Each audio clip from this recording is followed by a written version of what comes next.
देखते हैं क्या कह रहे हैं कि अभी जैसे क्वेश्चन क्या था वैसे ही वहां पे 10 था, यहाँ पे साइन आ गया, बस थोड़ा सा कंसेप्ट चेंज हुआ यहाँ पे। So that the semi vertical angle of a right circular cone, भैया ये रही अल्फा है, ठीक है सर। ये चलो कह रहे हैं ऑफ गिवन सरफेस एरिया, मतलब गिवन क्या है इस बार, सरफेस एरिया। तुरंत लिख लिया करो यार, सरफेस एरिया को लिखेंगे, इसका सरफेस एरिया क्या होता है, pi r l plus pi are square.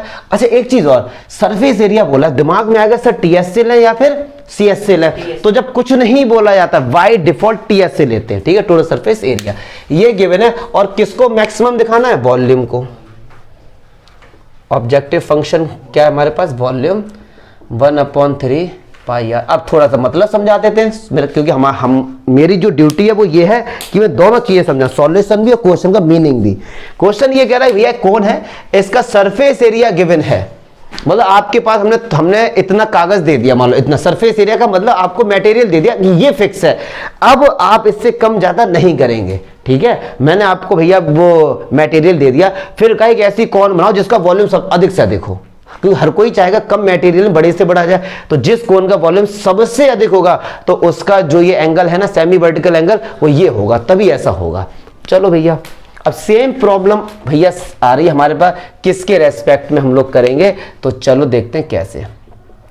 1/3 pi are square, क्या एच को ये लिख सकते हैं, उधर से देखो एच को L square minus R square, Pythagoras theorem से, ठीक है ना, लिख सकते हैं ये। अब फिर समस्या आ गई है कि एल के रेस्पेक्ट में करें, आर के रेस्पेक्ट में, तो भैया फिर यहां से देखेंगे, देखो जरा क्या, पाई/3 आर स्क्वायर। चलिए यहां से L की वैल्यू निकालो, तो L की वैल्यू क्या आएगी, S minus pi are square upon pi R. थोड़ा साथ देना, लगेगा थोड़ा सा लेंदी बट है बहुत ही सिंपल। क्या कोई दिक्कत हुई यहाँ पे, आप बताइए, क्या यहाँ पे कोई दिक्कत हुई, पक्की। क्या किया, ये L की वैल्यू यहां से निकालो, L की वैल्यू यहां से, तो ये इधर माइनस में आएगा, S minus pi are square upon pi are, square लगा, तो भैया हमने स्क्वायर लगा दिया। अब जैसे ही हमने अंडर रूट देखा तो हमारा काम क्या, स्क्वायर कर देंगे, तो ये क्या होगा, v square equals to pi square upon 9 R की पावर है, आर स्क्वायर की वैल्यू यहां से कैसे निकालो, यहां आर है, यहां आर स्क्वायर है, क्वाड्रेटिक बनता, फिर टफ हो जाता बहुत ज्यादा, इसलिए ठीक है सर। चलिए जैसे यहां पे गया तो ये क्या हो गया हमारे पास, एस पाई आर स्क्वायर का होल स्क्वायर अपॉन, क्या कोई दिक्कत, क्या कोई दिक्कत, कुछ नहीं होना चाहिए बिल्कुल भी, मुझे ऐसा लग रहा है। चलो यहां से हम लोग एलसीएम लेंगे, क्या, पाई स्क्वायर आर स्क्वायर, तो ये आएगा S minus pi are square का होल स्क्वायर माइनस इसका मल्टीप्लाई होगा, तो ये होगा पाई स्क्वायर आर की पावर 4। पक्की बात है। चलिए अब बी स्क्वायर को मैं एक नया नाम ले लेता हूं वाई, ठीक है, इसको मैक्सिमाइज करो, इसको मैक्सिमाइज करो, एक ही तो बात है। तो चलिए अब देखते हैं क्या बच्चा, पाई स्क्वायर आर की पावर 4 9, और अब देखो ये s minus pi are square का होल स्क्वायर है, क्या मैं इसको पाई आर स्क्वायर का होल स्क्वायर लिख सकता हूं, इसको बिल्कुल लिख सकता हूं, और नीचे कितना है, पाई स्क्वायर और आर स्क्वायर। अब देखो क्या कटेगा, पाई स्क्वायर से पाई स्क्वायर, आर स्क्वायर से 4 हटेगा, 2 आ जाएगा था। पक्की बात है भैया। तिवारी देखना ये नीचे आ रहा वीडियो में, आर स्क्वायर अपॉन, अब देखो जरा ए स्क्वायर माइनस बी स्क्वायर का फॉर्मूला बन गया, ए स्क्वायर माइनस बी स्क्वायर, एक बार प्लस एक बार माइनस, तो एक बार प्लस और एक बार माइनस। पक्की बात है, जैसे ये गया ये तो कैंसिल हो गया, अब सिंपल हो गया, बस खत्म, लॉजिक खत्म जो था थोड़ा बहुत। तो Y square equals to R square upon 9, और अंदर कितना बचा, S minus 2 pi are square. Clear है, पक्की। एस क्या है हमारे पास, कांस्टेंट है, पक्की बात है, ये दिमाग में लेके चलना।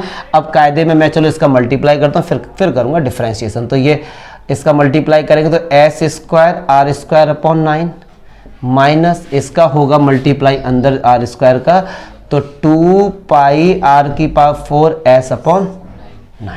पक्की बात है यहां तक। तो अब ये केवल कैलकुलेशन में, अब डिफरेंशिएशन करना है, किसके रेस्पेक्ट में करेंगे, D Y over D R. तो ये क्या होगा, 2s square are upon 9 minus 4 2 जा 8 पाई आर क्यू एस अपॉन 9, किसके बराबर रखेंगे, 0 के बराबर रखेंगे।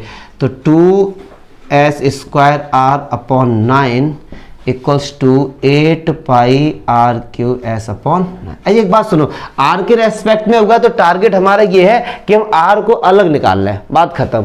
तो 9 से तो 9 चला गया, 2 4 जा 8, एक r से एक r चला गया। अब देखो इधर कितना बचा, एक s से एक s चला गया। अब देखो कितना बचा, s बराबर 4 पाई r²।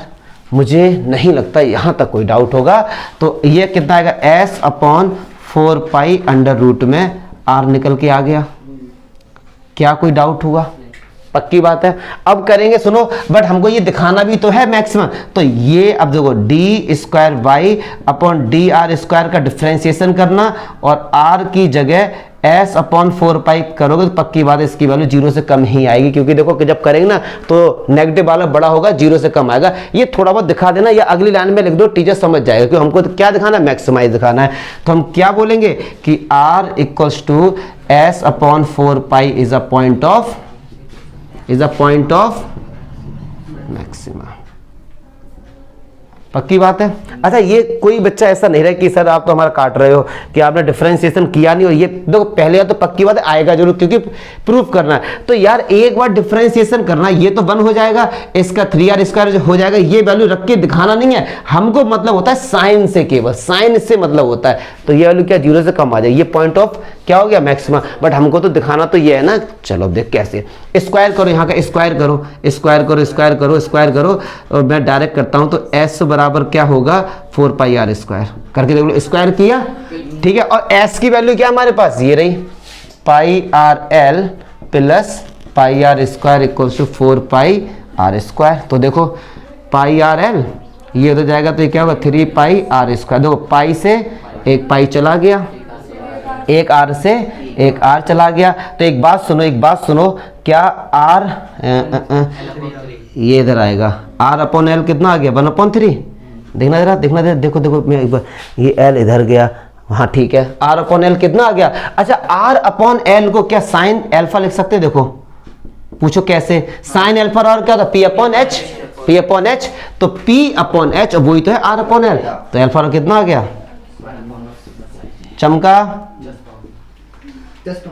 चमका ना। अच्छे क्वेश्चन है, मजा आ रहा करने में, अपने आप आगे का दिमाग में आ रहा है मेरे, करना क्या, क्योंकि सिंपल है, एक ही ऐसे सब अपने आप दिमाग में आ रहा है, भैया करते चलो, आता जाएगा, कुछ टफ है ही नहीं इसमें।